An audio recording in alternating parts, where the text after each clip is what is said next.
Welcome everybody to Bitcoin Live on the Saturday, and today is the day. Finally, after 4 times, we managed to put it together, the interview with Zero and HodlSTX.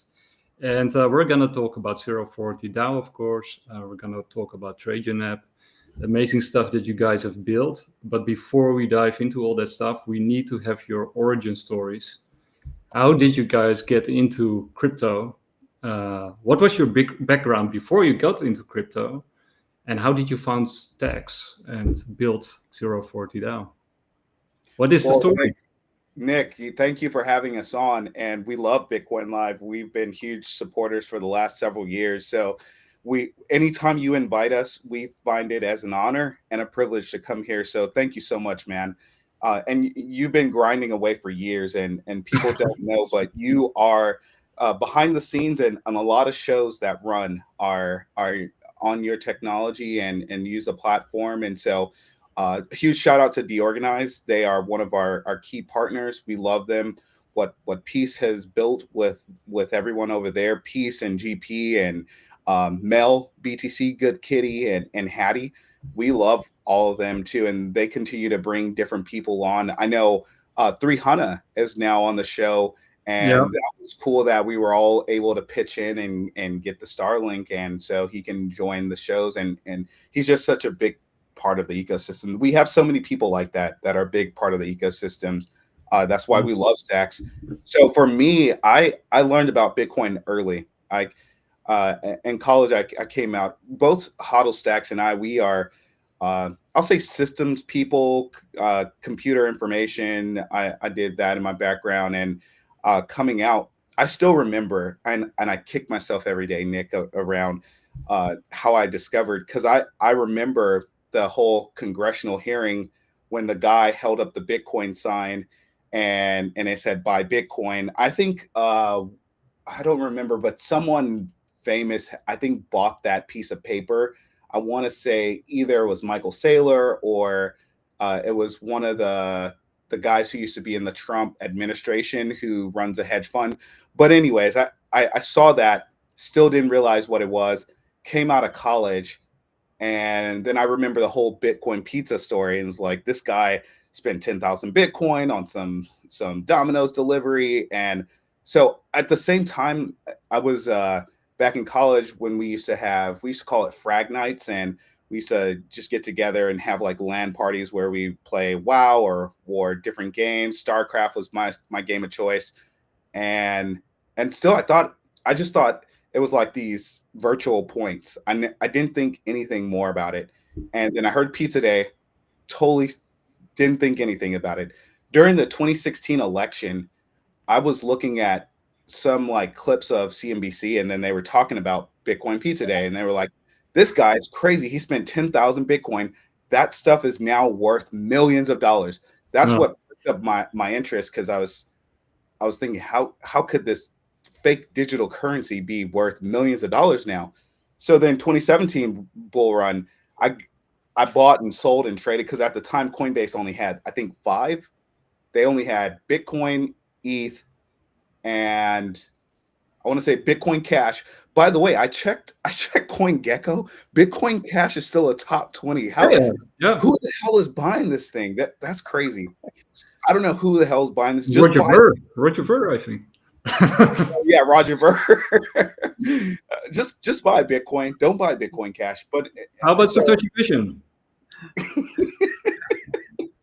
So they only had 5 coins at the time, and then that's when I learned about Ethereum, and I was buying, selling. That's, everyone, their first journey into crypto is trading, and I just thought I was a genius. I was just making more money trading than I ever had, and I was like, oh man, I'm so smart. Then during the 2018 bear market, I was like, oh man, this thing has wrecked my entire portfolio. I only made a couple thousand, nothing to brag about at all.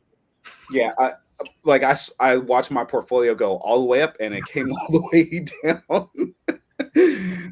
But history isn't a teacher for me, because I made the same mistake in 21. Now, granted, I locked in profits, but I still made the same. It was the double top that was very sneaky. The double top was sneaky, and that's kind of that back in 21. That's kind of when crypto really started to evolve in my mind because we had the whole NFT thing. Then this cycle has been even more crazy with just meme stocks and meme trades everywhere. So where I learned about stacks, I learned about Ethereum, and I was thinking, okay, smart contracts are going to be the future because I was working at a bank at the time and I had co-authored this white paper and I told them to buy some Bitcoin. And at the time, everyone thought it was a scam. And then the bank thought I was really out of They my still do, right? I bet you sometimes whoever is still there will pick up that white paper and be like, man, that guy Zero is onto something. Now, granted, they probably think I'm a Bitcoin millionaire sitting on the beach, and I didn't get enough myself too, so I'm disappointed. So that's how I learned about stacks because I thought, okay, if you could, then that was always the thesis. If you could bring smart contracts to Bitcoin, what value will you unlock? And at the time, too, you have to remember in 2017, if you think these meme coins are crazy, back then there was only a couple of coins. So, dude, that's why EOS raised. I think they probably still have the biggest balance of Bitcoin. I think they still like have over 100,000 Bitcoin because one, there weren't a bunch of coins or meme coins that you could buy, and two, everyone was just the way you had to join an ICO. You'd have to send them the coins, and you just sent it to their wallet, and then at some point they would send it back to you. So I learned about stacks at the time. It was called Blockstack, and they did the whole registration. That was like the only verified one that actually like went through like a proper platform and you sent them the money. Now sometimes I tell Hodl, oh, what's up, Hattie? GM brother. Sometimes I tell Hodl because I had swapped my ETH for stacks. And sometimes I just wish I would have just hodled that ETH because I'm sure it's pretty valuable. But you know, we all make different choices and trade-offs, and it all equals out in the end. So that's kind of how I found stacks, and it's just been a really cool ecosystem to be a part of. Yeah. And you HodlSTX? My story, yeah, I always tell Zero, it's like I didn't necessarily understand the solution that Bitcoin was solving early on, but there was a couple of these computer guys I knew from high school and college, and they mentioned it. And of course, you had people trying to, the concept of using it to buy fake IDs or something like that. And I was just talking to my buddy that we were thinking about getting fake IDs. And we're like, let's go to college first and see if we even need them. And I was telling him, I was like, man, I kicked myself because I would have gotten some extra Bitcoin if that, back when that's what people were using it for. I would have held some, but I never did that. And then really found out about it in 2016, 2017. And I wasn't a huge computer guy back then. And I just figured, I can just mine this stuff. And so I downloaded some miner on my computer. And of course, my computer was crap and I couldn't mine any of the good coins. So that computer still has probably some like just awful coins from 2016 on it. But I let the thing run the whole summer, and instead of me getting a huge bag of Ethereum, I got like nonsense. So I didn't know exactly what I was doing. But I finally bought Bitcoin and Ethereum around 2017, and that was like the whole bull market. And I kind of understood after that. I was like, okay, it's going to settle down and then it'll pick back up. And it was really around 2020 where I was like, okay, we definitely need this stuff. I fully went into why Bitcoin was kind of necessary to the world and kind of did an education process figuring out, what really can you do with Ethereum and all of that. It seemed kind of pie in the sky in 2017 for me. But by 2020, I got it pretty good. And yeah, I've been a Bitcoin guy ever since. And then Stacks mainnet came on and I said, man, this is great. The one drawback to Bitcoin is not having the programmability, what Ethereum offers and everything. And it just was really, really interesting. I dove head first in. I said, look, that's when I made my Twitter account, made this whole profile. And I was like, I'm going to spend a bunch of time here and see what kind of impact I can do.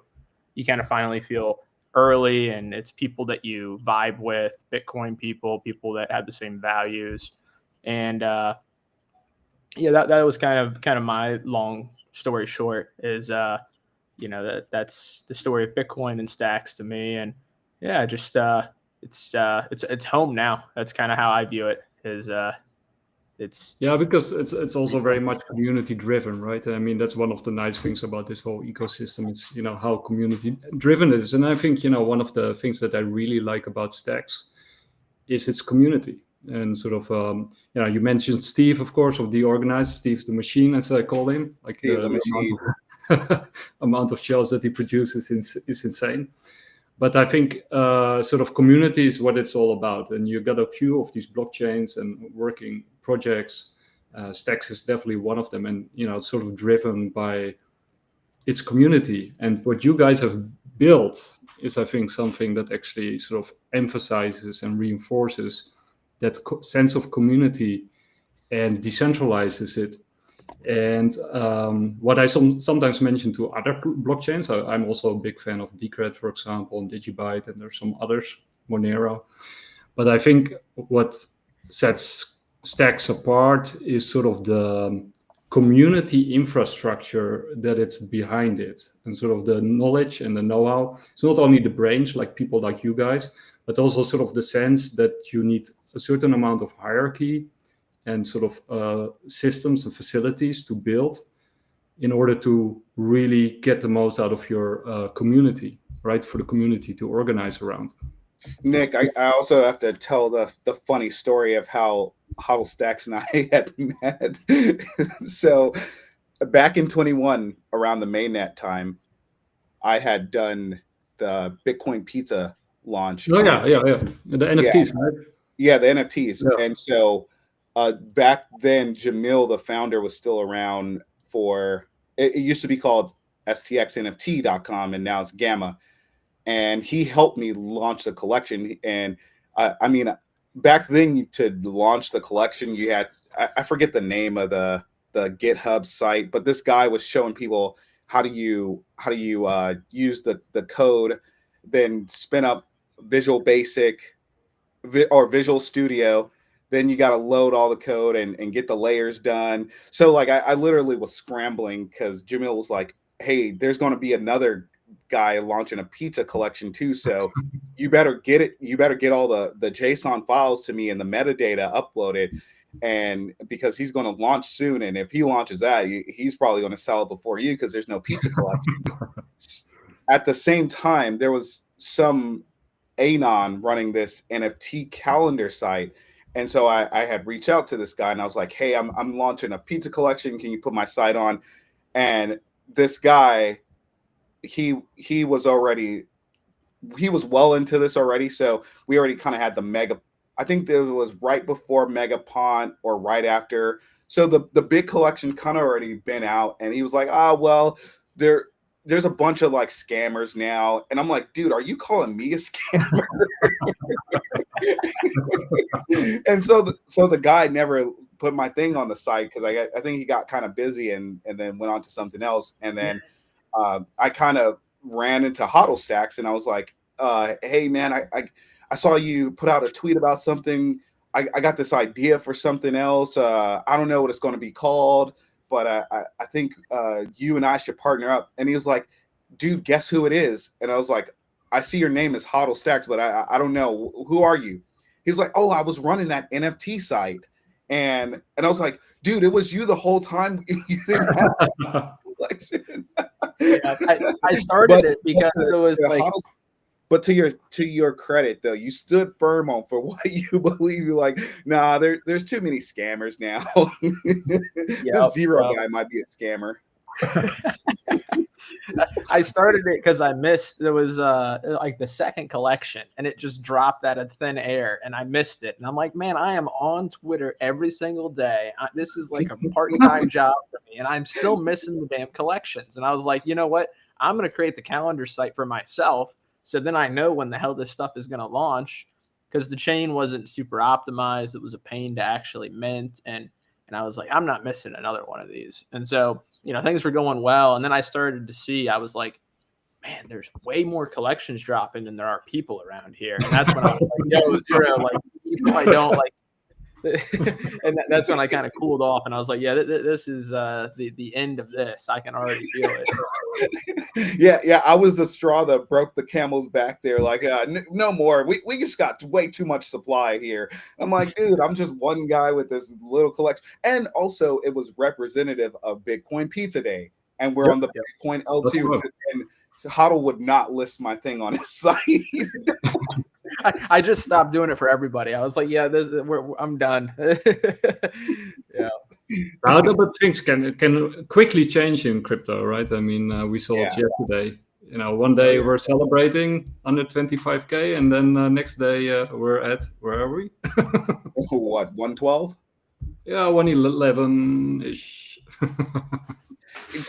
But also crypto Twitter is so funny because I hear it all the time. People are like, oh, I can't wait for the price to dip. I'm going to buy so much. And then you get red days like this and like, oh, dear Bitcoin gods, can the price go back up?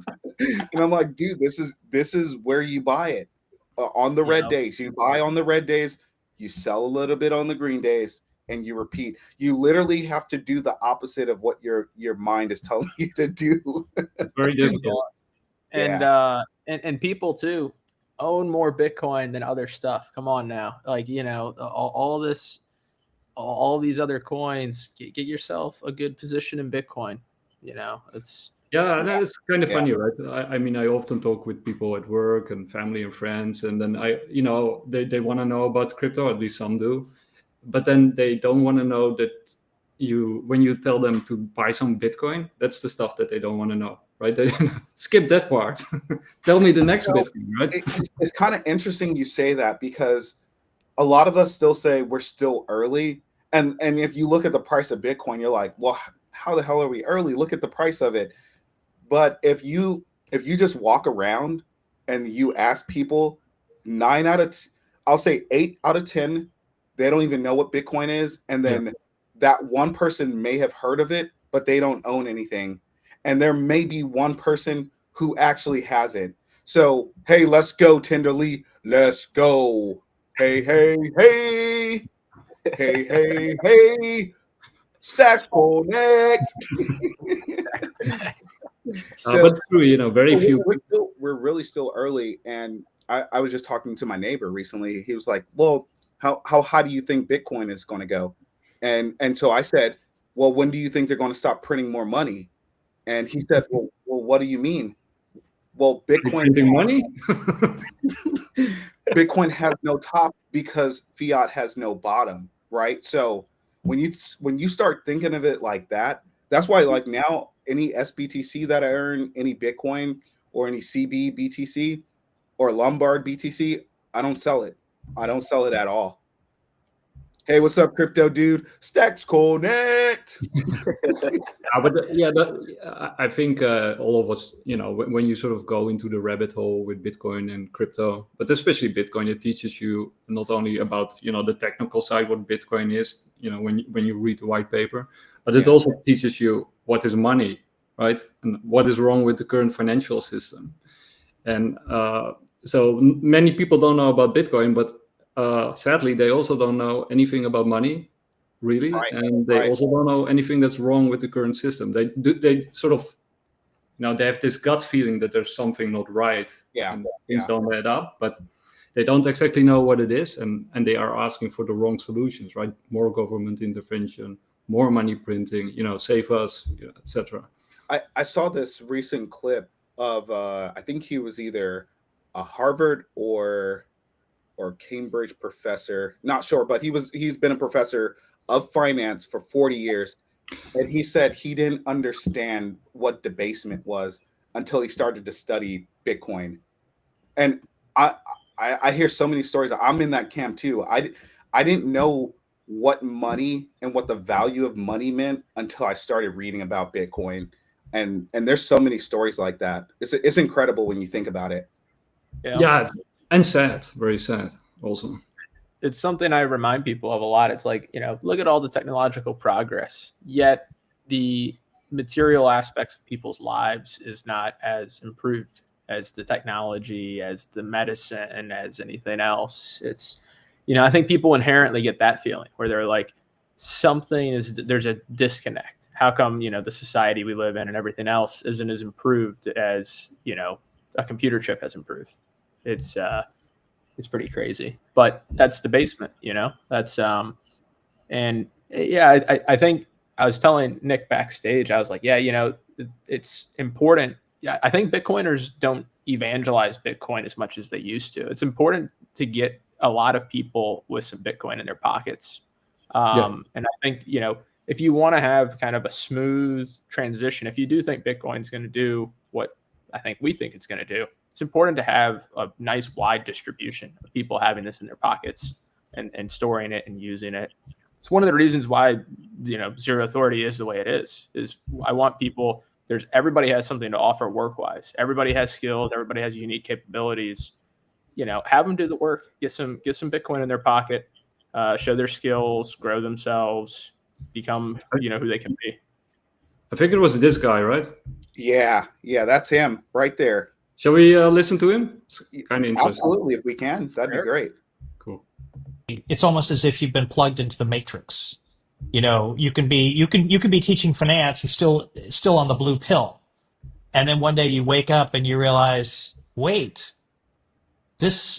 everything that I've been teaching. By the way, it's important to see that the construct of finance on top of the foundations of it is incredibly intricate. So in fact, you can even be a high priest, if you will, of finance, where you're teaching acolytes of finance, all the mechanics of how to manage finance and how to manage it, but all based upon the foundation of a stable fiat system without pausing and asking, is the fiat system stable?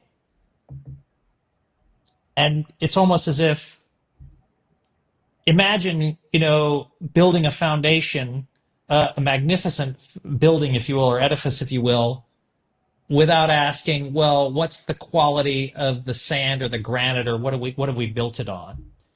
And so, again, crypto Twitter had some fun with me. How could this finance professor, be teaching this without realizing that?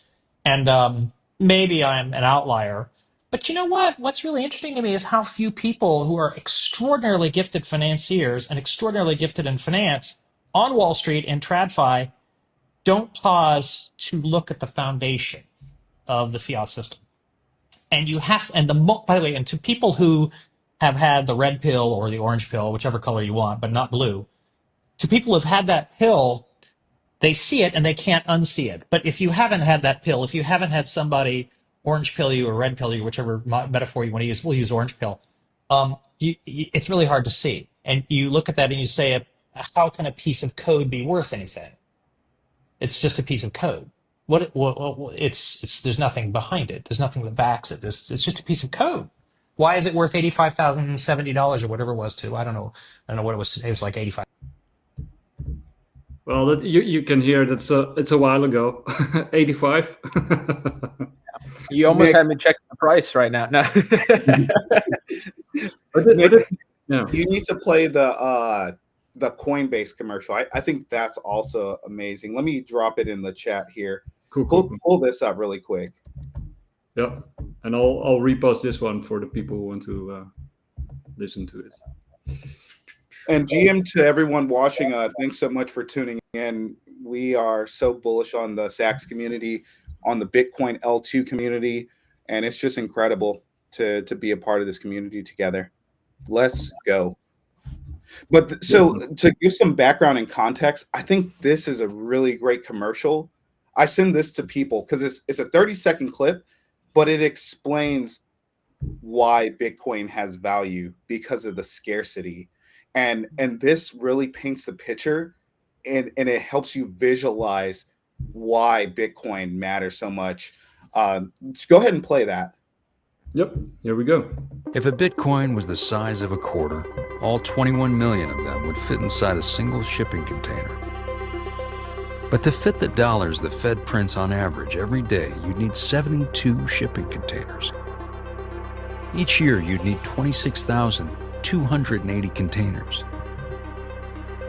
And to fit what they've printed in the last decade, well, you'd need a lot more than that.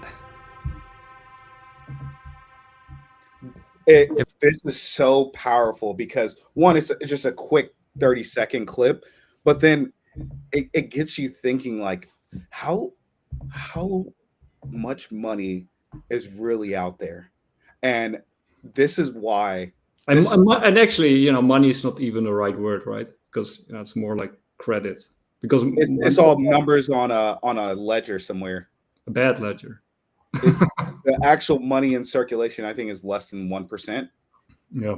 If even that's a high, that would be high too. But anyways, that commercial, it also paints the picture. Like, even if you don't believe in Bitcoin and the value of it, that can easily just keep you up at night and say, you know, maybe I should just own a little bit of it, and just in case it catches on. Or just in case I need to preserve the value, right, of this $10, this $100, whatever money you have. Yeah, and I forgot who it was, but one of those early maxis, I think it was a Chinese guy, I forgot his name, but he sort of had that sort of transition that new money sort of starts off as a collectible, then it becomes a store of value. As more and more people start collecting it and appreciating its value, then it becomes a medium of exchange. And eventually, if it really catches on, it becomes a unit of account. So now we're now in the store of value, which is basically Gresham's law, right? You know, you save hold on to the most valuable assets. Yeah. So this is one of the reasons we created Zero Authority, so people could earn Bitcoin, right? And I was sort of leading up to that. So, you know, I'll give you my definition of what you've built. So sort of I was saying, like, you know, what sets Stacks community apart from being at a layer 2 on Bitcoin. And, you know, Bitcoin can definitely use a layer 2 for smart contracts. But I think the Stacks community as a community is set apart from other communities in the way that you organize yourself and the infrastructure that you've built around it. And I think, you know, at the heart of that infrastructure is you guys with Zero Authority DAO. So I came up with this definition of what, you know, I think, you know, to make a layperson who's not familiar with crypto understand what you guys have built. So I would say it is like a decentralized and privatized on-chain LinkedIn, but I would be selling it short if I, you know, described it like that, because I think it's way more than a privatized and decentralized LinkedIn, right? No, I don't think you're selling it short. Look, we really went, especially this year, we went back to just plain English. Speak in plain English. What is this thing? Recently, because we're in where our platform is kind of at the heart of the decentralized grants, D grants 3.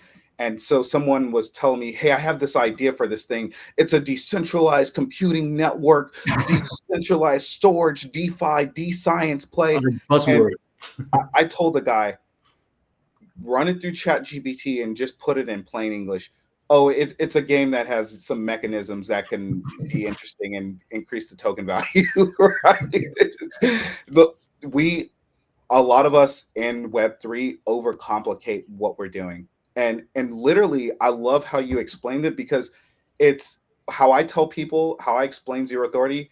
It's a decentralized LinkedIn that meets Fiverr or Upwork for jobs and for opportunities. And you also have a profile where you can continue to build that experience that gives you more credibility, that builds this reputation. And that reputation is fully ownable because it's in your wallet, and your wallet becomes your resume. And that's literally what it is. It's not this fancy, complex thing. Now, do we use fancy smart contracts behind the scenes? Yes, we do. Have we built this middleware layer between the smart contracts and between our infrastructure? We have. We built a lot of complexity. But at its heart, what it is people want opportunities, and they could either find it through gigs by working peer-to-peer, or they can find it when a project or a company or an individual puts out a bounty because they either want some marketing services, they want people to create some memes, and you can get rewarded. So no more of this, trust me, bro, I'm going to pay you. The smart contract holds the funds, and you know if it's there or not, because you can't create a bounty without those funds being there. and all they have to do is release those funds to the winners. Now you can debate on, did this person meet the criteria? Did that one? We're going to make the system better over time with AI, but HodlSTX and I always felt there's so much people that have so many skill sets, and they're helping projects all the time. We see it all the time in Discord, in Telegram, on X, and there's just like no way to even see how they've helped someone. Yeah, no, definitely, right? I mean, and most people working in Web3, you know, it's my experience, you know, most of them are working for very low fees or basically for free, right? So it would be nice to have a place where everybody can go and can be trusted to be sort of an immutable record of that, of those efforts of those people, and that they be recorded, and that you can actually leverage that in order to get perhaps a paying job at some point in Web3. Yeah, that's right. And it's you know, it's a place where you can be pseudonymous if you want to. You can have parts of your personality or skill set shine through, and then it's this nice idea too that your actions hold weight over time. You do these various things that builds up to your profile. Your profile becomes more complex, more interesting, and you're able to, you know, take that and earn more and more opportunities. So as Zero Authority grows and we get more people on there doing interesting things, the marketplace just becomes more complex and it becomes more interesting in what you're able to do. And, you know, I tell Zero, it's like the early days of launching a YouTube, you know, it's the early days of any of that. It's you go out there, you put yourself out there, you do interesting things. And I think what makes me happy at some point is if this helps people align their work with what they're passionate and interested about the most. And if that alignment, we can make that better over time, man, that's a really, really solid life for people. No, I think that, you know, you guys created something really amazing, and I think it deserves like a wide recognition also beyond the Stacks ecosystem. But, you know, like I said before going live, I think you know, builders like you guys, I mean, mostly the attention is on influencers, right? And you know, they do also important work. It's not like they're right. You know, but the builders behind the scenes who create these useful and very powerful products, they often don't get the limelight that they deserve for building these very intricate and very powerful technologies that we're probably all going to use at some point. So, you know, that's actually why I wanted, you know, to be the first people on this sort of new interview series that I'm going to do. That's really cool. By the way, just giving us a shout out. We started building this in 2021.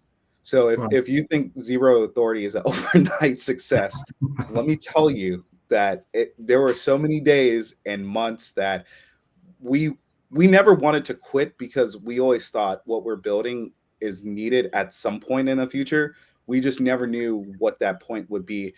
And so many people said, well, you guys should raise money and take money. And we've ran ideas past VCs or past accelerators and didn't get in. And they said, the ReputationFI, I don't even know what it is, and I don't even think it'll ever be a market.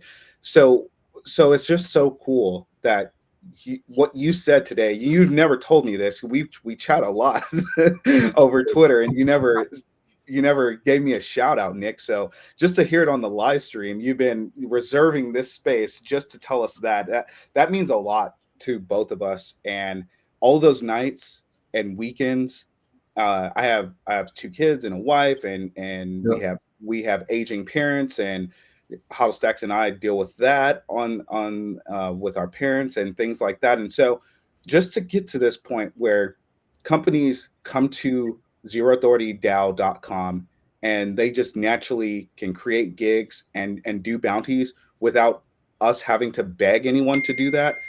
Years ago, we had to beg people to do things or to work with us, and now it's just so amazing that people invite us. People want to invite us to a space or to a live stream, or they want to learn more about the site and what is ReputationFI and how do these products work on the site.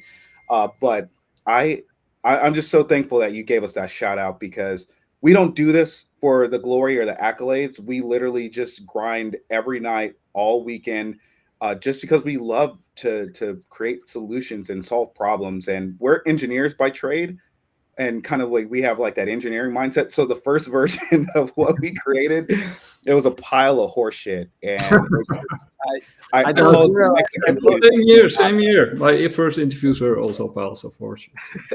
No, I told Nick, Zero, the said, V1 platform, a HODL, that was the Mexican pinata. It had some funky colors everywhere.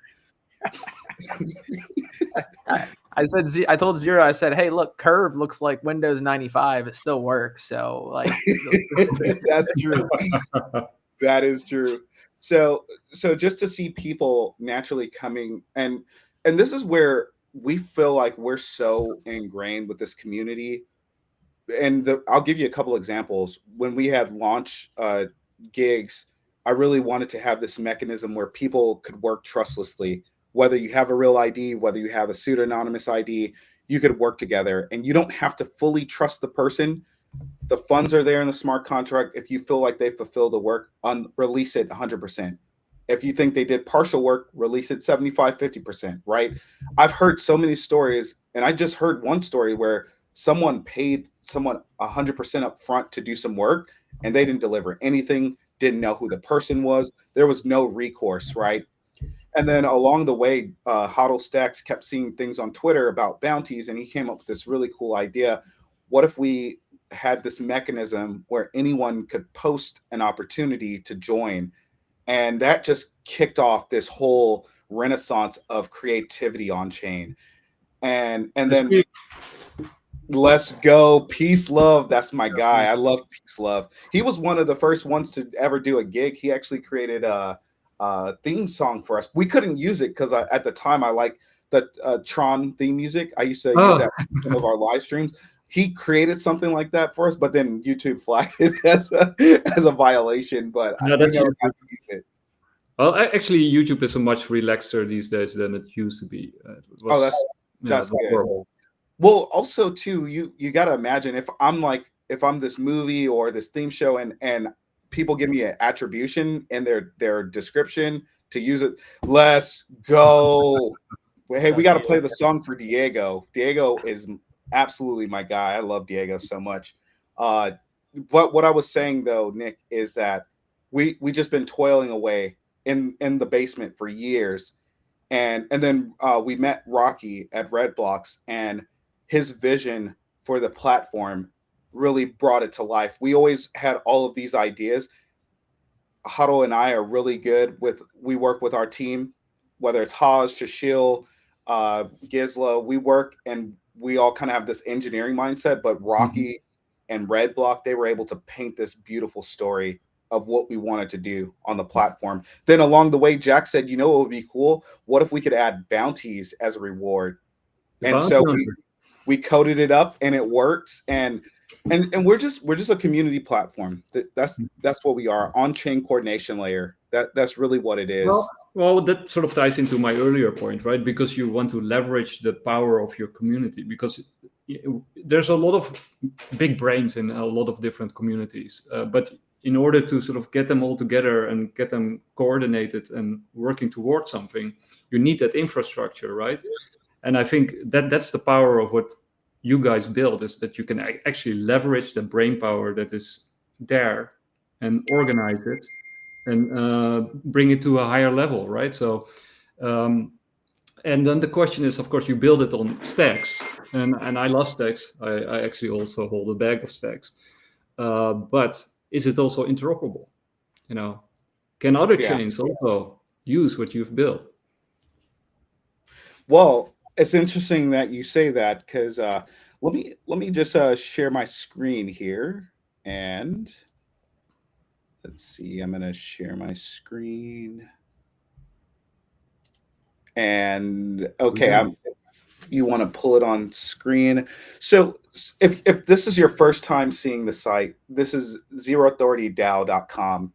We completely, for a long time, we had this running meme that was a joke because we kept saying V2's coming. we underestimated how hard and difficult it is to rebuild our entire infrastructure. We rebuilt the Clarity code. We rebuilt the middleware to talk to the new interface.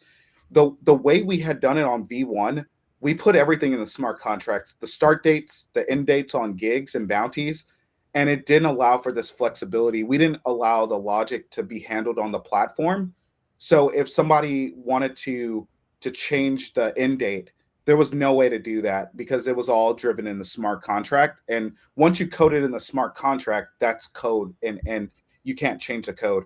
What we did with V2 was a couple of more flexible options to make it more robust. So instead of like start date, end date in the contract, we took that out and let the platform logic handle it. So if someone wants to change the start date, end dates, also another upgrade we had is that we allowed flexibility with the profiles.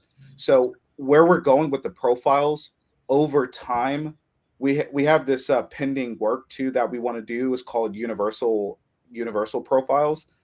Anytime you update your profile, it's going to be owned by your wallet, and with that ownership, you can say this is my profile and this is the data level of attributes that I want to share across the chain. So anytime you connect a wallet, so let me just connect my wallet here, and you probably notice some new options here, and it whichever option you want to take, you have some options here, and so this may be the first time that you're witnessing. Obviously, Xverse, we love Xverse, we love leather, and then there's a new option down here at the bottom. So anytime that you want to come in and have multiple options, you have that choice now. And then I'm going to connect my wallet on leather, and let's give a quick walkthrough here. So we also added this nice onboarding for people. I think we want to upgrade the onboarding to add more information and give people some more actionable things. We have something in the backlog. Hopefully we can get to it soon. And then it drops you off in the creators. So now you're on the creators tab. And this is where you can see all the people. We have an upgrade coming too for the profiles and how you view the cards. There's a lot of creative ways what we can integrate with AI. And then when you're chatting with AI, you can see the people who have the skill sets. You can identify people who've delivered on projects. Something that I really love is this new feature that we launched. So I'm going to go to view Target, his profile right now. And we know Target because we've seen him on different bounties. We've seen him in X. Something that's really cool now that you can do is we call it a retroactive gig.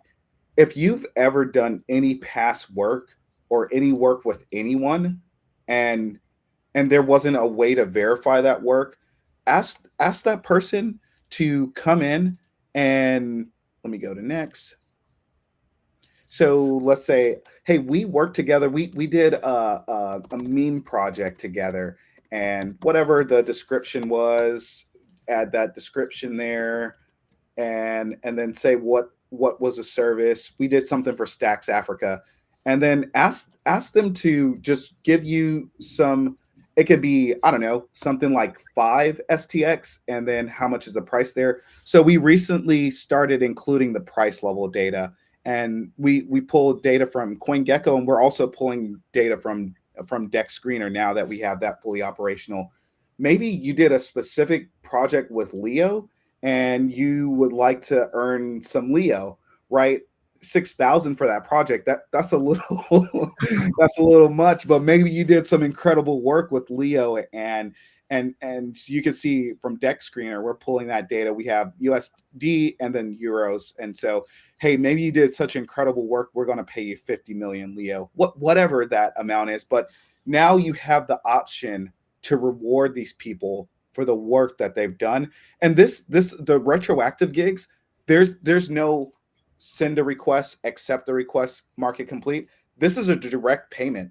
So this direct payment, you can see it on your profile. So let me go back to someone who, let's see, Mel did some work recently, and I think this is her new profile. Yes. So she did some work recently, and we sent her a direct payment. This is how people, and this link is shareable, right?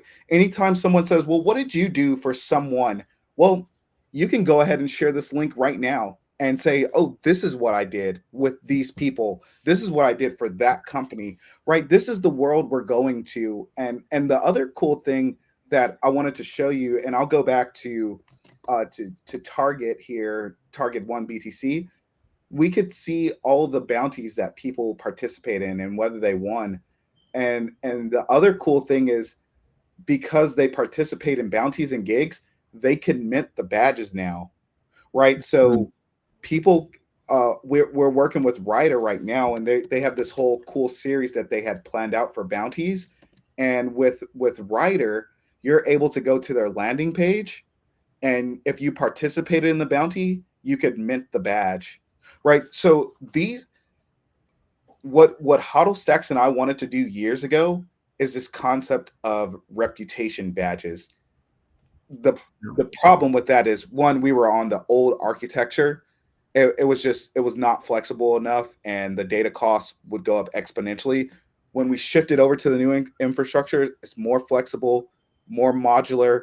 We can roll these things out faster. Look, Nick, look how beautiful that looks. Yeah, actually, I also want to compliment you on your aesthetics and your artwork, because one of the cool things about Zero Authority DAO is, the way that you present things and the way that it looks. I really like the style of the products that you make. So yeah, I love it. And that's a kudos to Rocky. Yeah, Rocky is our guy. Yeah. Him and Christina and Aiden, we have, my wife, she will not let me touch any designs in the house. If you let me and Hodl design the room in the house, it's that classic crypto bro. There's like a beanbag chair to sleep and rest in, and then you got like your computer, right? Yeah. That's the engineering mindset, right? Very utilitarian. Yeah. Nick, you probably can appreciate this with where you live, just being engineering mindset and focus. Just look, give me the basics and get out of my way. But people love... your whole room is black, right? Nothing there. Very functional. Very you can functional. see my artwork by my profile picture. It's cool. So they took all these concepts that we've had for years, and they created this masterpiece, and we're just so fortunate that we get to work with them. And so now that we've created that base layer of color schemes, design, it allows us to go faster. We didn't have that before. We didn't have like brand guides. We didn't know like how we wanted to have things modular. And the other thing too, what we've always wanted to do is create a way to abstract the chain, right? So you should know that all of these things are on chain, right? You can click on the link, and you could see that, okay, this is create bounty, that's happening on chain. I don't know how it's happening on chain, but it's happening on chain.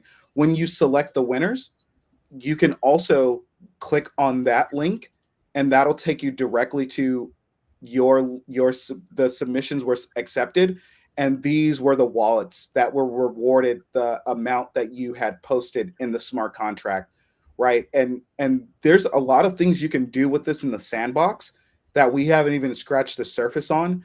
But Nick, that's the thing that we're really good at, doing complex things and making it easy. And then with Red Block Lab, what they did was take all of the work that we were able to complete and create this beautiful experience, right? So one of the things I've always told people, I want you to know that these things are happening on chain. So you can click on a transaction and you could see the deliverables, right? And not only that, when you go to, so let's go back to Target's page, right?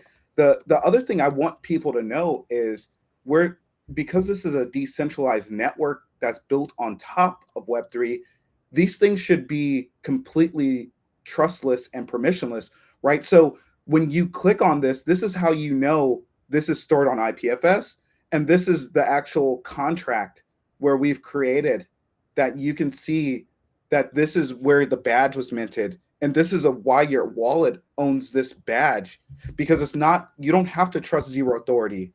We've already done the hard work to show you that the system is permissionless and trustless.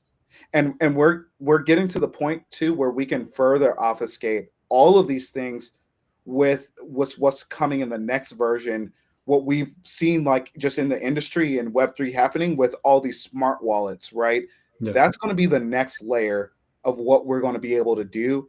And it's just going to be incredible. And then you can see the left side of the panel. We have a number of things that we've been working on. Hod's rebuilt the APIs. We see people now, like I'll give you a couple examples. Like sometimes Deorganized, they post the bounties, and all they do is they'll come to the bounties. They'll say, well, let me execute the command, and then they grab these commands, and then they'll go to Claude, and then in Claude they say, give me open bounties and rewards, right? It's not quite there yet.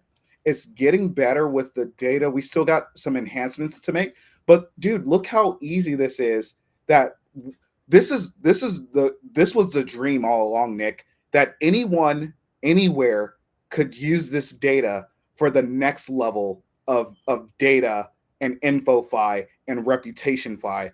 And so we're getting to that point now where, see, it's this one was actually closed. So we just kind of have a little bit of data mismatch through the API, but regardless, anyone can come and take this data and spin it up in creative ways. You could even, and this is why we get so excited, right? We've created this structured data that never existed before, right? People were doing gigs, they were doing bounties, and there was no structure of that data. So no one could use that data in anything else, right? You can now come to your AI assistant and say, create a web page with open bounties and rewards. And this is why we think ReputationFI, and then we also use Lunar Crush. So huge shout out to Joe and Lunar Crush. Yeah, they're cool.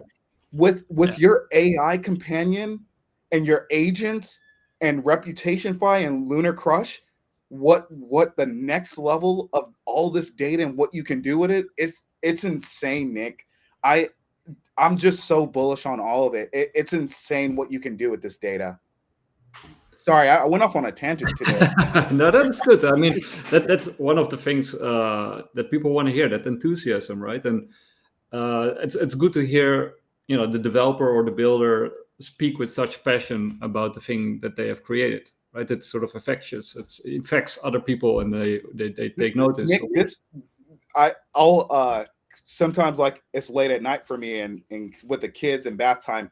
Look at this, Nick. Like, this will spin up. You can tell your AI companions, create a web page for me that does this or does that. The other thing that's going to be really cool, you can view your rewards and use Zero Authority. And also, here, let me publish this really quick. I'm going to publish this. You can use Zero Authority and Lunar Crush to create new profile level data that you've never been able to before. And AI is evolving to the point where it is just completely amazing, right? So anyone can spin up these pages that displays this information in whatever meaningful ways you want to do it. It's insane. It really is insane. So the next level of this, what I was saying, Nick, is sometimes I'm just up late at night. Well, Hodl, he's just, oh yes, BoostX too. Thank you, Crypto Dude. Very true. We're also implementing BoostX, and BoostX is using our data to do other cool things. So let's say someone gives someone a boost and they do a space drop. If you're in a drop, we'll be able to read the smart contract through a chain hook, and we could display it on your profile page. We'll pass that through our API layer, and anyone who wants to spin up this kind of data, you could spin it up on a fly. Like, you can say who got boosted today and what profiles, what's their BNS name, what's their name on X, right? You can use this in so many ways. But so Nick, what I was going to say is sometimes I'm just up late at night and I'll say, Hodl, I got this crazy idea. Can you go off and see if we can organize DNS records and some like data that I don't even know if we can get? And then he's a mad scientist, so I just let him go off, and he'll come back a couple days later and he's like, hey, Zero, were you thinking of it like this? And I'll say, man, that is beautiful. we cook. We do a lot of cooking. Not a lot of eating, but we do a lot of cooking. Oh, that's what you're here for, right? So yeah, the product you have built is sort of, the applications are endless, basically, right? Well, yeah. One example too, Zero, is like, say Boost. What we're not too far away from is say you do a Twitter space and you want to boost everybody in your Twitter space. Well, then you could say, I could use that piece of information that's on chain to then be a requirement to do a bounty in the future for me. So you have your super fans, which are on your spaces, which can then be used as a requirement to then do future things on the platform if you want. Very nice. And so there's a ton of data that comes available because it's on your wallet. It's within your profile. So, Nick, did you create a profile on here? Sadly, I think I did, but I haven't used it in ages. It's okay. Here, let me grab. So let me do this really quick. I'm going to show you. So what HODL's talking about is pretty cool. That we'll start to add more data here with Lunar Crush and our partnership with Lunar Crush with BoostX. We're going to start to fill out this profile even more, and I think we'll want to change it over time, because the whole reputation and on-chain score, we have another layer of data that we're going to come in and put together. So this still needs to be built out. But what I was going to say is something that is really cool is what you're able to do. And you know what? I don't know if it's going to work now that we did the new upgrades, HODL, because I was going to say you can grab a user by their STX address, but we changed it to the profile. We changed it to UUIDs. I'm curious too. I don't think that's going to work. I don't know. Will it work? Let me see. I don't think we're doing some live testing here. This is good. Yeah, we're doing some live testing. So let me share this. I'm going to share this now. Am I sharing my screen again? Not yet. Okay, let me share this. If not, we'll get this going. If it doesn't work, we'll just need to change it.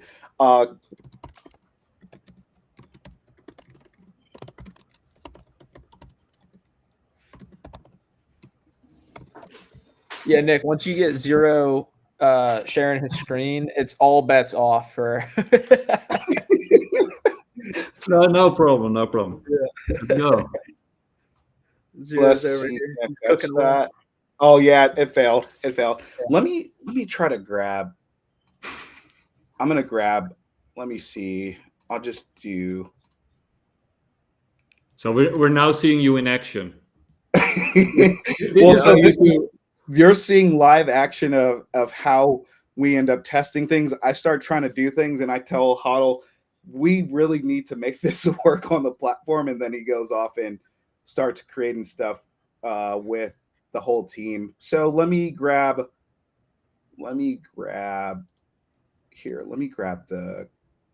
I'll grab this transaction. So I'm going to grab the transaction and call it by this wallet. So let me grab that wallet, and then let me go back to the API. So we need to add, HODL, I think we either need to add the wallet addresses on the profile page. Yeah. It's information we have stored. It's not displayed now because we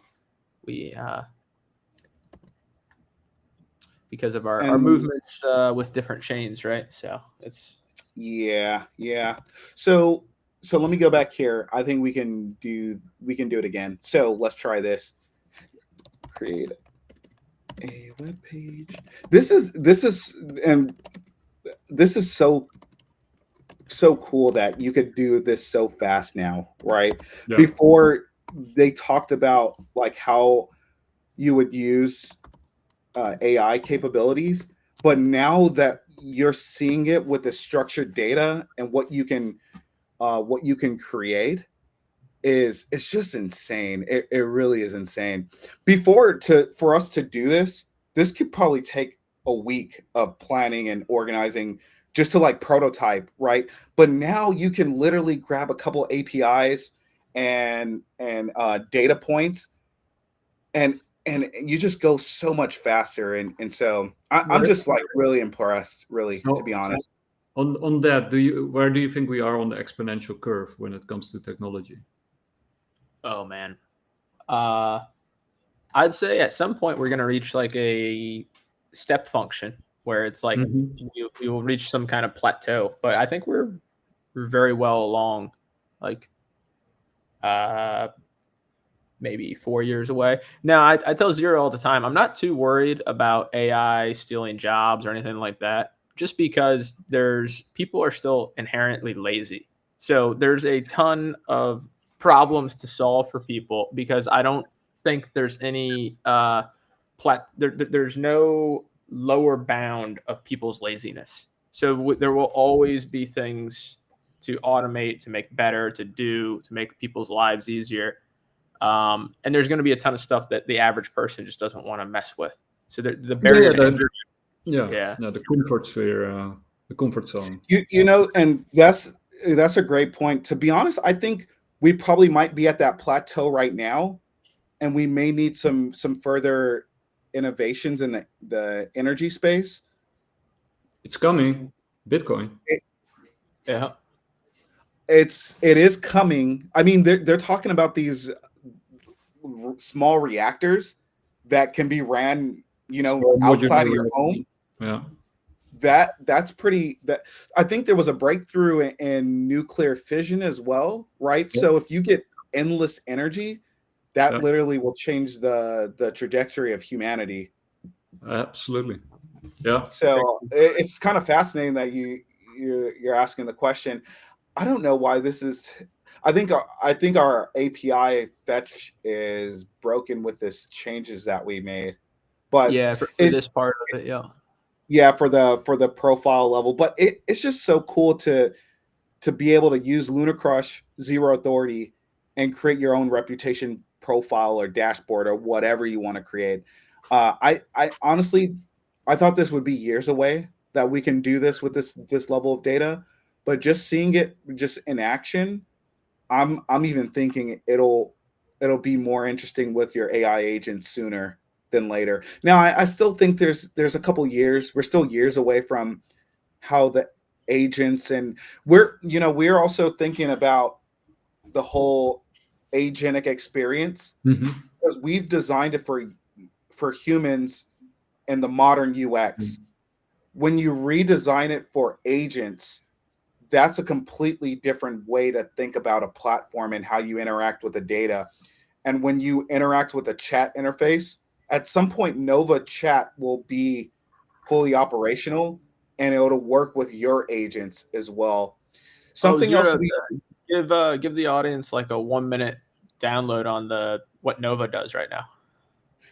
Yeah. So right now, you probably are hearing about Nova for the first time, right? And so if you want to know what Nova is, let me go back here and go back to let me go back and share this was back in on-chain summer. If you didn't mint your badge, make sure you mint a badge. And it's pretty easy to mint a badge. I think I already minted one. Did I mint one already?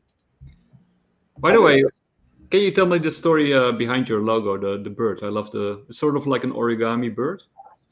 Yeah. We were playing around with so we don't really talk about the story of we call it Veritas, Yeah. And so HODL has always said that we have verifiable truth on chain. And so the Latin word veritas is verifiable, right? Trust. And so to me, I also love hummingbirds.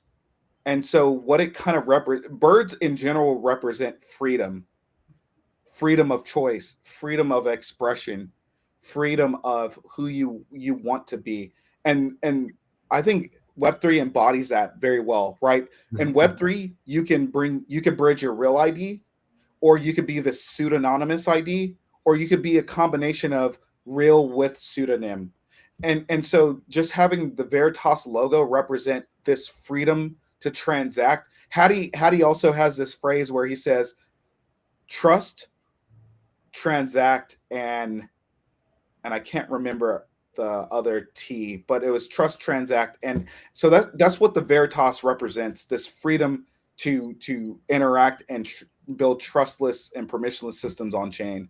But you also got sort of this whole samurai thing going on. So how does that tie into the sort of the aesthetic or the background of who you are?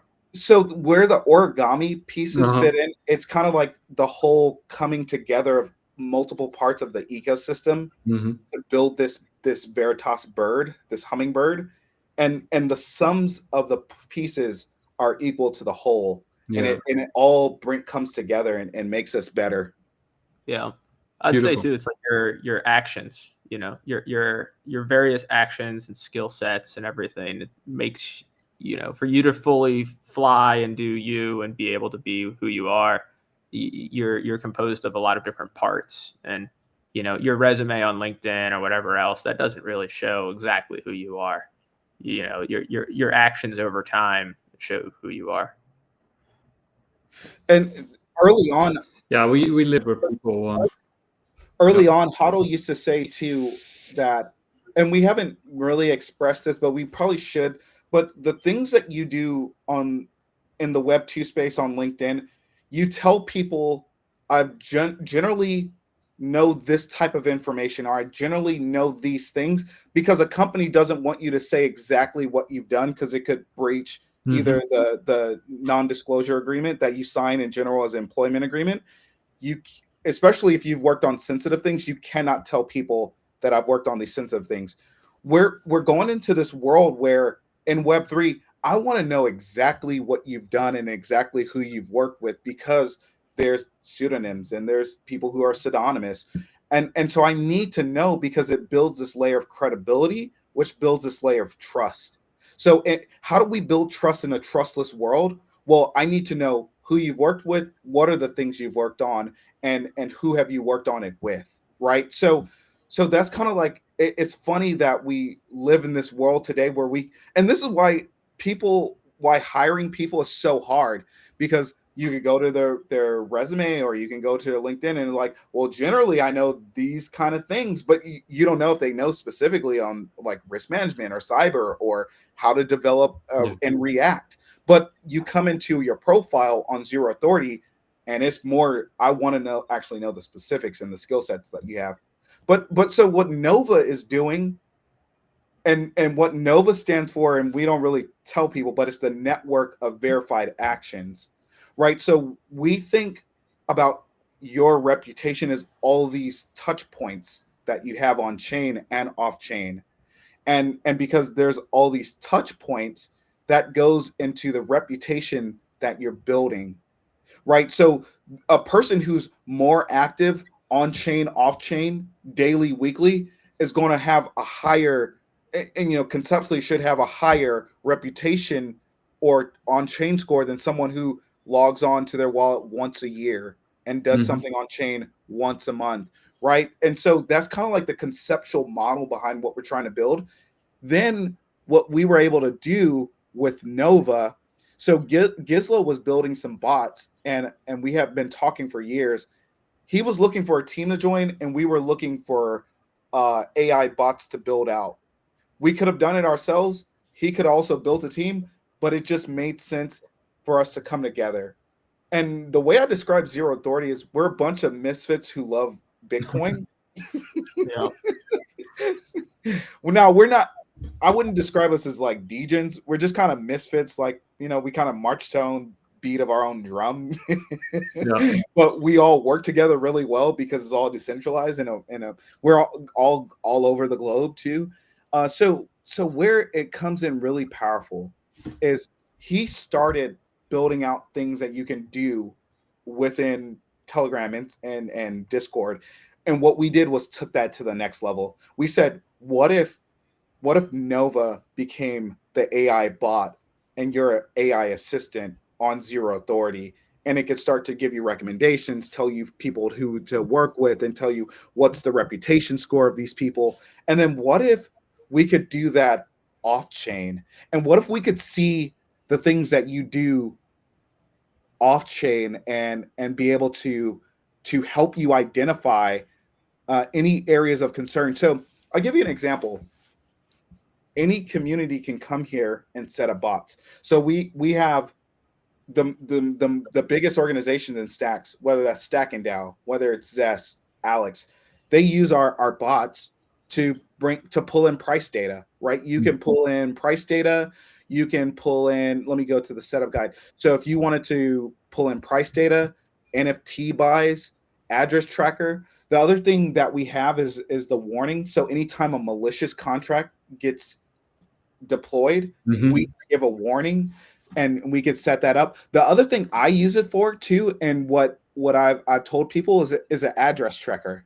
So anyone, if you want to track your address, you can do that. So let me pull up an example here. Let me show you, for example. So I track my wallet. Let me see 1 second here. Let me go to Telegram. And of course, one of the other nice use cases is if you're a person on the platform, you get notifications. Someone sends you a gig, or what's going on with your bounty, or maybe you want to know whether your bounty submission won. Stuff like that for sure. Yeah. So if you personally just want to track a certain amount of wallets, so my zero xy0.btc, I track that and I see all the contract updates that I make. So if you wanted to do this, all you have to do is go to the bot, go to start, and then do the command and say track, and then turn notifications on and say which wallet you want to track. And Nick, you could do this today just for your wallet. Anyone can do this just for their personal wallets. So I'm always asking our team, can we do this? Can we do that? So one of the challenges I gave Gizlo, I said, can we make it so in the personal DMs, if I want to track just a couple of my wallets, I can do that. Or if I want to see things that's happening in the ecosystem, can I do that? So we started. My title was right. Zero is pushing the limits. Zero limits. I don't, to be honest, I think most of our team is a glutton for punishment. They love. I don't know why Hodl has stuck around for years with me. I'm just a mini tyrant going around barking orders. No, that's not who I am. But honestly, we just I'm sure you get tired of me certain weeks, Hodl. No, I never tire. It's crazy. We've only met each other one time. And we've just built this relationship. We're in a lot of ways we're almost the same kind of person. We just love to like push the boundaries of like, what can you do with this data on chain? What can you help people do? Right? So many people in the builder space, they focus on, man, this thing is really cool. I don't know how you're going to use it. We go from the complete opposite spectrum. It's like, I need to do this thing. I need this information to either make my life better or to improve the communities in which I work with, right? So even if you go into our Zero Authority chat, we have this endless stream of like bounties and gigs, and people say, why don't you push that to another channel? And it's like, well, no, I want you to know things are actually happening on the chain, actual things happening on the blockchain. This person made this transaction on chain. He submitted something to the chain, and you could see it right here. This is the bounty you could go and open it up right now today. Yeah. And I think that's a powerful point, right? You want to bring it alive, because otherwise people are, absolutely. We want to make these things living things that are happening on chain, and that was the whole premise of Nova, network of verified actions. These things are happening today. It's happening on chain. So it's so cool, because the other thing I was going to say is that with the Nova network, we serve with Telegram and Discord on a daily basis, we serve about 12,000 members. Wow. Across the entire network. And it's operating. It's never been down. And we're just pushing the boundaries on all this data right now. I'm not going to. And we're on staff. Like that, and obviously, you saw you could launch your base profile as well. Interesting. Yeah, because I imagine that you keep sort of track of the statistics. So I guess you're seeing like a sort of sloping line in the activity on your platform. We never share this, but I'll share this here on the stream, and just so you get an idea of like what's happening across the platform. I mean, this probably wouldn't show you everything because this is the new domain, but I can show you years ago when, we had this line of like nothing. Nobody was here, right? Yep. And then we finally had a redesign and we launched some new features, and then it's just up and to the right.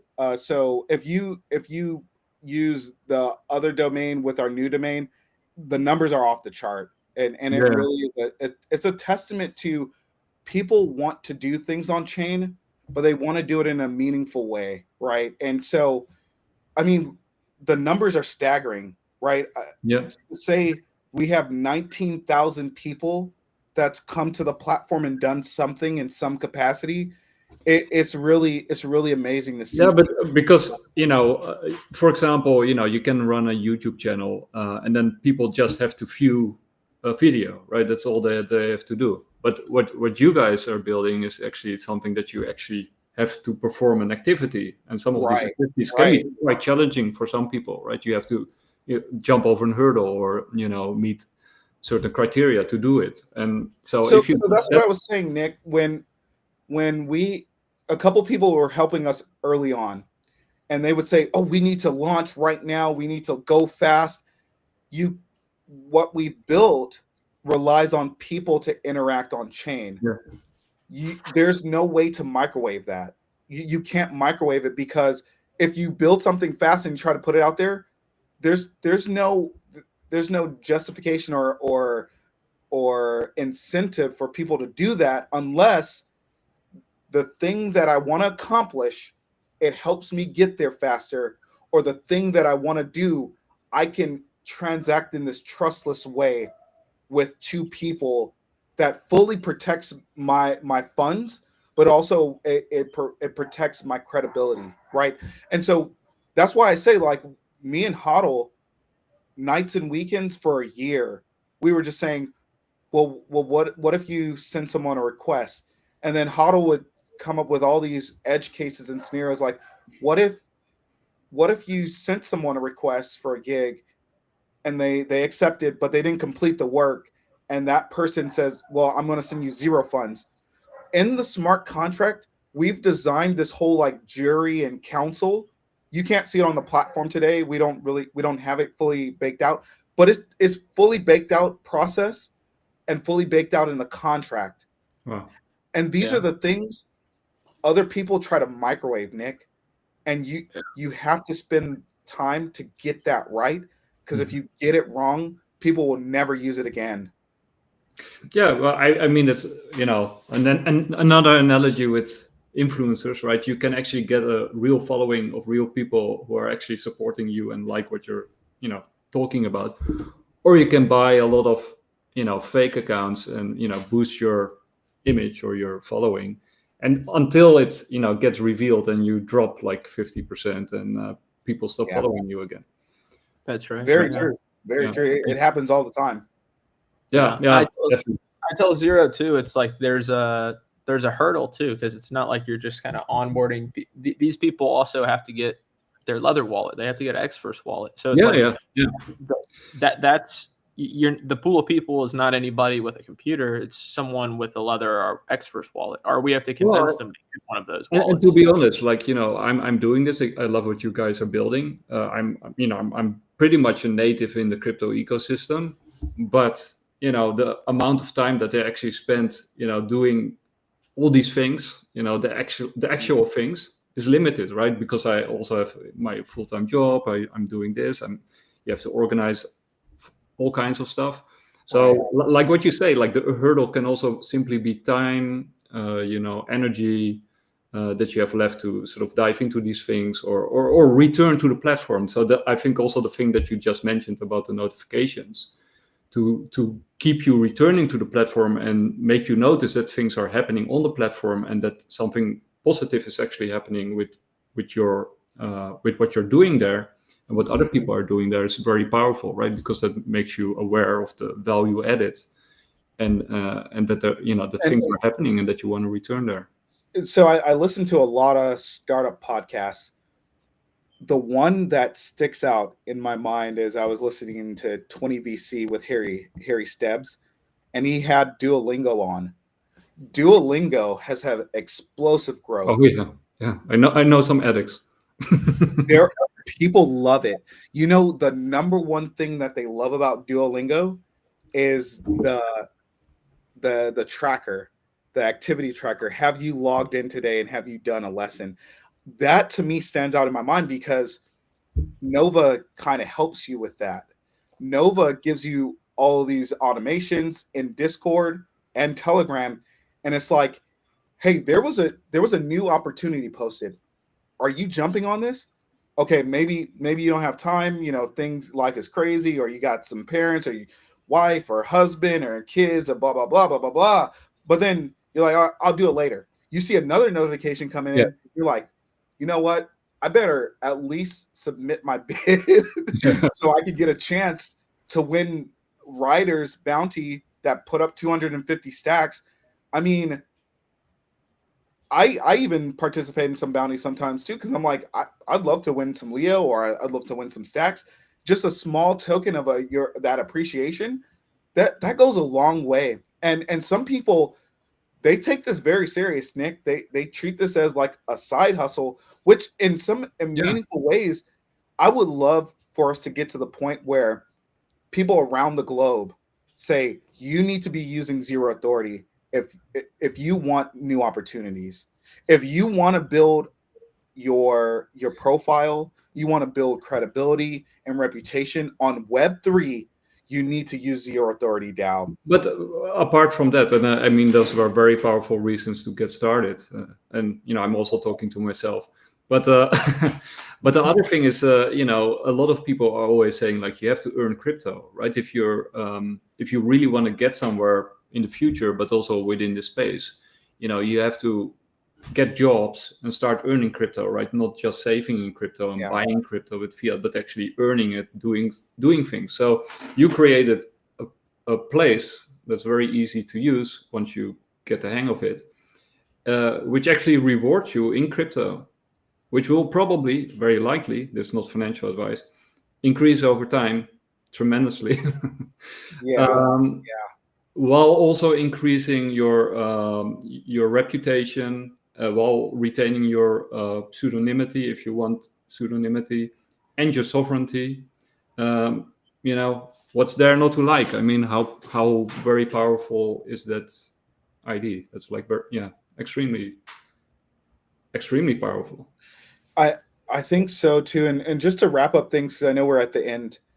If you believe in this new industry, crypto, Bitcoin, Web3, we always encourage everyone, hold a little bit of Bitcoin. If you can spare $10, go on Coinbase, go on Kraken, go on Robinhood, just buy a little bit. Once you get more comfortable, set up a wallet.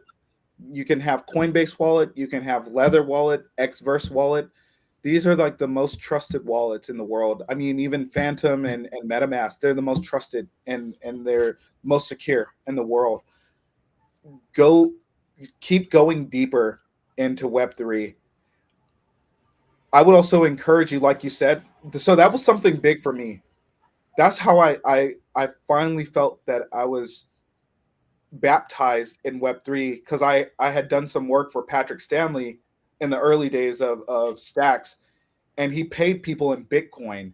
Yeah. That was the first time I ever earned any Bitcoin.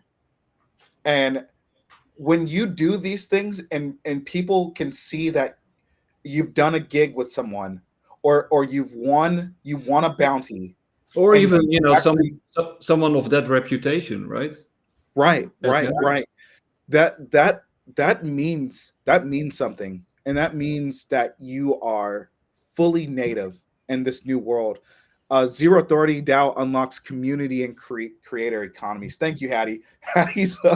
We love Hattie. He's our community strategist, our protocol strategist, and our manager. And you met Hattie. He just, with his buttery smooth voice, he just ties a bow on everything.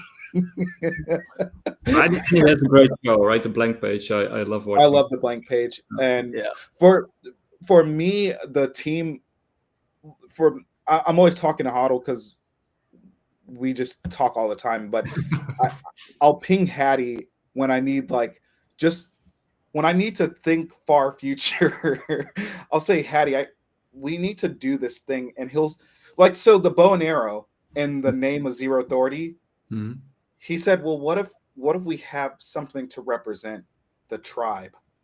And I said, well, tell me more.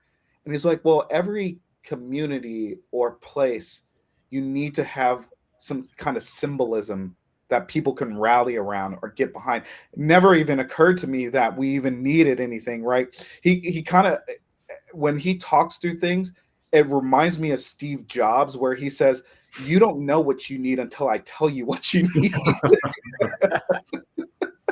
Hattie is that glue that brings it all together. And then obviously Gizlo and Haas and Shashil and because how big is sort of your team? Like how many people does that consist of? So we are, I want to say, 6 people now. Okay. So it's a small team. I think we're at the max that we're ever probably going to have, unless we get to the point where we're going to do some funding. But and all of our information here. Let me share this screen. All of our information, if you ever go to our Linktree Zero Authority, we have all of that information here. You can read about our vision, our values. You can read on who's the core team. So this is our core team of people. And let me share the docs. So these are our docs. If you ever wanted to read through our vision, values, who's on the team, how to contribute, the roadmap. The roadmap is a little old now, but if you ever want to see what updates we're making, we just went live with retroactive gigs and the price data, right? So if you ever need to know that, or if you're in D grants and you need to know how do I get paid, you're going to have to come in and create a profile, and then the foundation will be able to reward you. But the team is small, right? Like I said, we're a group of misfits that love Bitcoin. We love Stacks, and we just come together. We work globally, right? We're all across the globe, and we just work together. It's really crazy. I think, Nick, I think these guys are crazy that they they keep working with me week over week. We're not this pay team. We don't have a lot of money. Me and Hodl pay everything out of pocket. We just do this because we believe in Stacks. We believe in Bitcoin L2s. We believe now in the base network. We're going to be expanding. We just have so much fun and purpose behind this. Bitcoin honestly has given me purpose. And obviously I have a family with kids, and that gives me a lot of purpose. And the work that I do on my day job, that gives me purpose. But we just feel like this is so much bigger than us, to be honest. And we're just going to, if you ever watch a movie, I was watching the stand-up comedy before. This one guy, I can't remember his name, but he said, you guys are watching me on this YouTube on this Netflix special, and I'm honored and I'm privileged. But honestly, if this was a movie, I would be the 5-minute clip in the middle of the movie where this guy and this girl are on a date and they're sitting in the nosebleeds and they pan to me and there's no voice, it's just like me laughing, and then the movie pans to the rest of the show. And I thought that was such a great metaphor for how we think about Web3. The fabric of Web3 is this vibrant thing that's moving and dancing and shifting. And if we could be one tiny dot on that fabric of time, space, and then as people find us value, and this is the thing, Nick, we have to be valuable to you or to whoever uses the platform, because no one has given us $1 million to go build this thing, right? So they should. Or Hodl, did they give you money and you didn't tell me? Oh man, I wish they gave me, 1 million peanut coin is what they gave me. Yeah, they gave you some Hey, one day that might be valuable. Yeah, definitely. No, and so we have to build something that is valuable, because one, we put our own money into this, and then two, if it's not valuable, no one's going to use it, because no one is telling someone that they have to use this thing, because we're not backed by anything, right? We're just backed by the human capital who sees value in the things that we can provide for solutions. So when people see us, we're not some big team of people who are full-time. We also have day jobs. We also have families. We have loved ones that we're taking care of. So just keep that in mind, that we just do this because we believe in Web3. We believe in Bitcoin. We believe that the future is bright. We're not cynical about the future. We believe that there are brighter days ahead. But I think that's sort of that sense of purpose, and the sense of that there's something bigger that you can contribute to.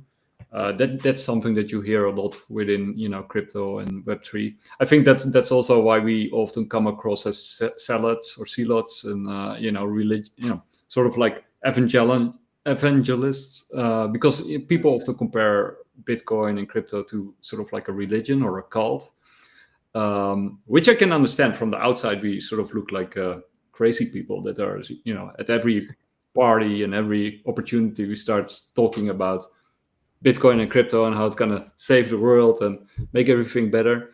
But that sense of purpose is driving people to commit their time, their free time, next to their job, to build all these things, and to inspire people and to improve the world. So I can definitely I can feel that.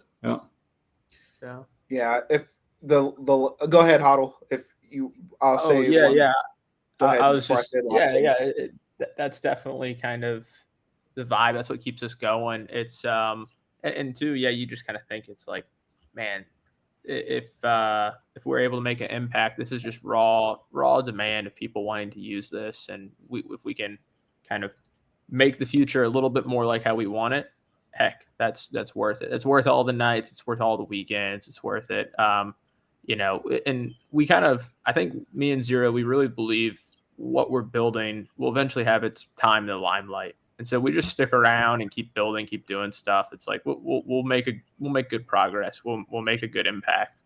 And I think it's kind of like, I think also when you're sort of an artist and you make a work of art, you're sort of happy that all the attention goes to the work of art or the product that you finished, right? You don't personally want the limelight. You just want sort of Zero Authority DAO to shine, right? The thing that you put all your effort in. That's right. So that's you're hitting on a point, because we say the future of Zero Authority is that you don't even know we exist. Yeah. The future is just us becoming the ReputationFI layer of Web3, kind of like how Chainlink is the Oracle layer. Yeah. We would be the reputation layer of Web3, and people just know this thing is trusted. It works. It's never been down. It never takes any days off, and it gives us, which solves a critical problem in this space. And that's how we sounds a lot like Bitcoin. Successful. What was that? Sounds a lot like Bitcoin. Yep, that's right. That's one reason why I'm pseudonymous. I I admire Satoshi. Oh yeah, yeah, we all do.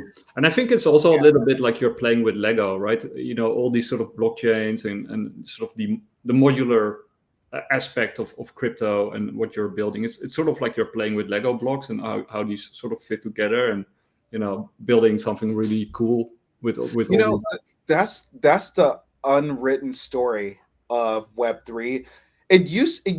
I think before smart contracts, this is my own personal experience or story, so people may have a different opinion. I feel before the Lego blocks of like DeFi summer 2020 happened, there was more emphasis on, well, smart contracts will just be Lego blocks that you can build on top, right? And then we kind of saw the curves and the yearn come about, where I just built on top of what you're building on. Now what we've seen is we all have this idea and this instinct that there's so much more to this that's completely untapped. Then we start thinking about, so like, for example, we want to launch something kind of like events later. And what if you by RSVP? So if you want someone to come to Bitcoin Live in person and you only have 20 slots, why not let people RSVP by sending you STX in the contract, and then you get the yield? Sounds good. You get the yield behind that, then they attend and they get their STX back. Oh yeah, I see that's a good one. Interesting. There are so many things like that we've thought about that can unlock the yield in meaningful ways that people have never done before. Yeah, and it would be beneficial to everybody involved, you know, without sort of extracting. Yeah, you're not extracting, and not only that, once we have this structured data and reputation badges, think of what you can build on top of that, right?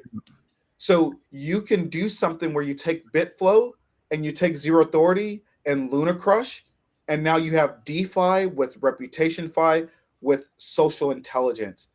What, I don't even know what you can do with that, but you can do something with it. Yeah. You can do something with it. So we're getting closer to the Ubers and the Airbnbs. We just haven't got there yet. Yeah. Wow. It's so much, you know, the ability to identify signal and all of that is what really gets me interested. Is like, you can engage. That's what I really love about bounties, is you can engage with people that are your diehard people, that are, you can engage with people that are, this is their little niche of skills, are their little niche of the internet. And there's so many people, they have these accounts on socials and whatnot, and they do a great job with them, but they don't really have any way to show it off or to kind of really cook on these different ideas. And it's like, you know, I think there's something there where you can really engage your fan base. You can have people give testimonials, give reviews, and all of this, and you get something way more valuable in return for what you get out of your money. And I imagine you guys are also big Star Wars fans, right? Love it. Oh yeah. Love it. Because the bounty hunter was the coolest person. That's where our logo comes from. The bounty logo. Yeah. Don't tell Disney, but that's where it came from. Yeah, Disney people. Yeah, Disney. We're just joking. Mandalorians. We don't even know what that is. By the way, I was also a huge StarCraft fan, so was nice to hear. Which one did you play? I was always Zerg. So I'm not a huge StarCraft fan, admittedly. I just played the game to do something to pass the time, because we were always there, and we had. I was in an IT club and ran it for a year, and we just had these parties with the network guys. So I honestly, it was the old version. The new version, I haven't even played it yet. So, well, the teams are still Proton, Zerg, and Terran. So the humans. I was the humans. I played the Terran. Yeah, are the Zerg the bugs? Yeah. Yeah, okay. They can go on the ground and those kind of. The Hey, nasty one. we never got to touch on UAPs at the end here too, but you know, I think you two need to come back, and maybe we should get Hedy on too. yes, And, Yeah, I would love Eddie's a that. great time to have on. Yeah, but I would had a love lot of fun, and this conversation, evolved the way it evolved, and I learned a ton, and I guess I should get more involved with Zero Authority DAO. Well, no, and I had asked you if you had a profile just to pull up the data to show you what you can start to create I would later. have to look it up. But I mean, it would also make sense if people want to tip you later for, hey, I enjoyed that show. Here's one STX for Bitcoin Live with Zero Authority, Or That- 1,000. or what? No, one is fine. Oh, he said 1,000 STX. Yeah, okay. Yes. Why not go for 10,000? Yeah, that's okay too. Well, so once we have like community pages up, I think people will do that.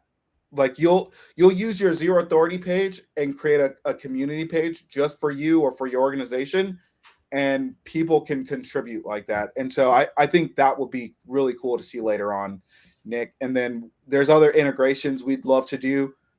Probably the integrations that make the most sense is like where people spend their time, whether that's LinkedIn, GitHub, X to start, and then bring all that data to Nova, and then probably like spin up like something with AI capabilities. Maybe that might be a MCP server or linking the data with Lunar Crush, but there's something there that's completely untapped that no one's doing right now. Well, it sort of reminds me of the network states, right? Yeah, it does. We love that book, by the way. Yeah, it's a great book. Balaji is, I love his interviews also. Yeah, and but basically you allow people not only to talk the talk, but actually walk the walk, right? To actually live a decentralized lifestyle, and becomes, basically what you're building is like the infrastructure for a network state. Yeah, we early on too, that kind of was the whole premise of the pseudonymous economy.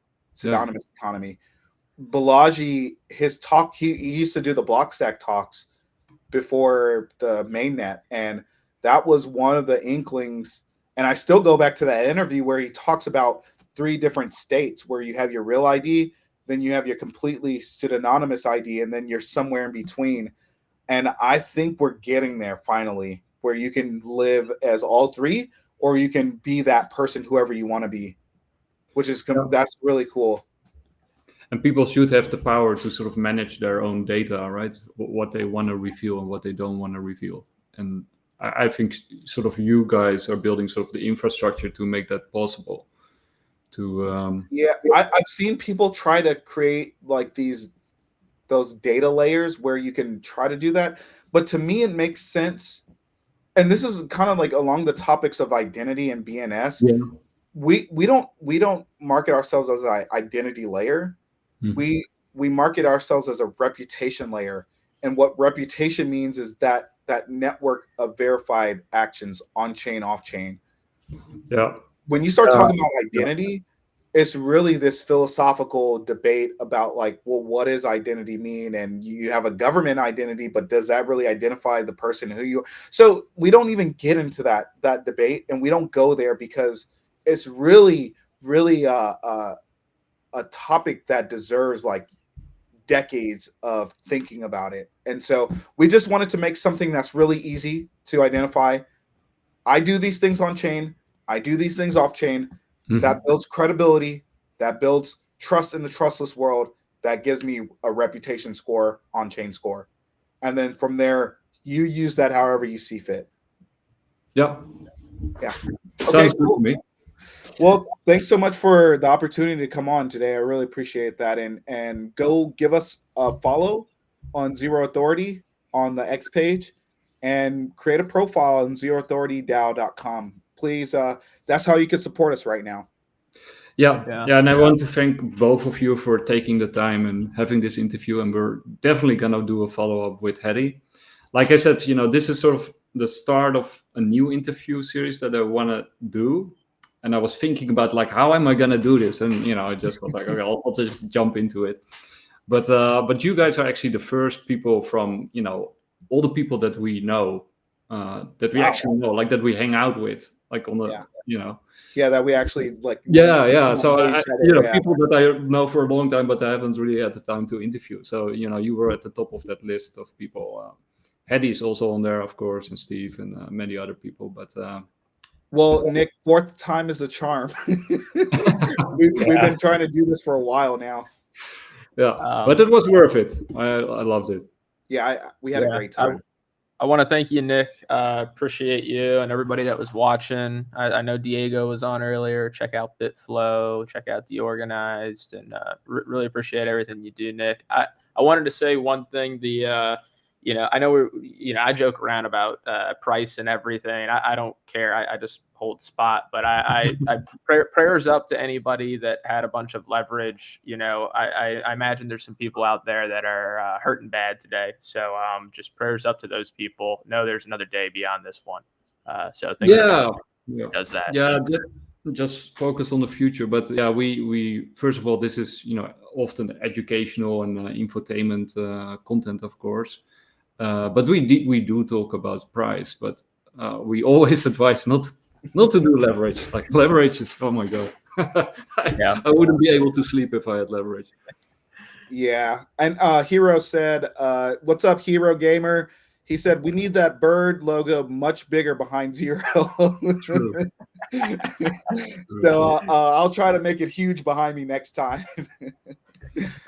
Thank you everybody for listening. Also thank you to our sponsors and partners, Quantum Economics and Quantum Expeditions and Shieldfolio, and of course our friends at The Organized Media. Steve. Yes. And with that, Steve, we love you, peace, love. We love you, Hattie. We love you, Hero Gamer. Crypto Dude, we love you. I see is it Muina? Yeah. NB, love you. And Diego's my guy. He has one of the best hearts in stacks, Bitcoin, Web3. I mean, we started our NFT journey at the same time. He was doing backpacks for kids in Miami-Dade County, and all of the funds that he created for City Packs went to buy school supplies. Oh, cool. So he has always had a big heart, and he's one of those people in DeFi. I would send all my money to BitFlow because I know the kind of guy he is, that he would build with security first, and he always has. So huge shout out to what BitFlow has built in the ecosystem and the work that they continue to push behind the scenes. Yeah, definitely. And I think, on that note, I think people in crypto should also become more aware, and also people outside of crypto become more aware of the charity that's being done through crypto, right? I mean, we should sometimes also blow our own horn. I think so. Yeah. Cool. So, thank you guys, and you guys have a good one. Yeah, appreciate you guys. Crypto Knots, what's up? Have a good rest of the weekend. I think the NFT is launching, the game or NFTs are launching soon. So check it out. It's awesome. Yeah, and what goes down must come up, so Bitcoin will hang in there, prayers up, and there are better days ahead. I'm sorry if you lost some money recently, but better days are ahead. Still October. It's still October. Still got time. Don't panic sell everything, guys. Don't lose any sleep. Well, thank you so much, Nick, and we'll come back for round two.